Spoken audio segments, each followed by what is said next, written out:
I found out she was cheating the way most people do, by accident. A notification flashed on her phone while she was in the shower. Just a name I didn't recognize and a message that said, "Last night was worth the risk." My chest went cold. Not angry, not loud, just empty. I didn't confront her. Not that day, not the next. I kept playing my role perfectly. The trusting boyfriend, the safe option, the guy she thought would never suspect a thing. And that was my advantage. Over the next few weeks, I paid attention. I noticed patterns. Late nights that didn't add up. Stories that changed slightly every time she told them. I learned the name of the guy she was seeing. I learned where they met. I learned that she'd been telling him the same lies she told me, that she was confused, that she was stuck, that she was planning to leave but needed time. What hurt the most wasn't the cheating. It was how easily she rewrote me as a placeholder. So I planned something quiet. She had always cared deeply about her image, friends, social circles, reputation. That was her real currency. So instead of exposing her with screenshots or drama, I did something simpler. I stepped back. I stopped posting about us. I stopped showing up to events as her partner. I let people notice the absence. When friends asked, I didn't accuse her. I just said,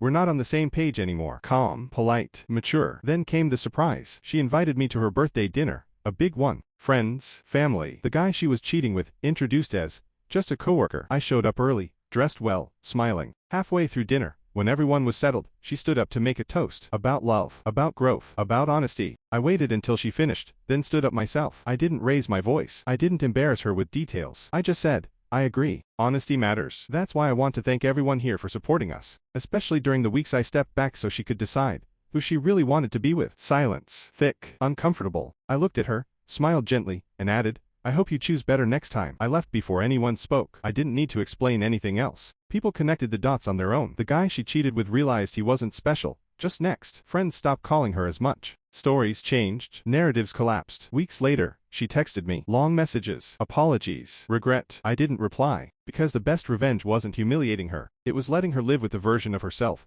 she worked so hard to hide. Exposed not by anger, but by silence. And sometimes, that hurts more than anything you could ever say.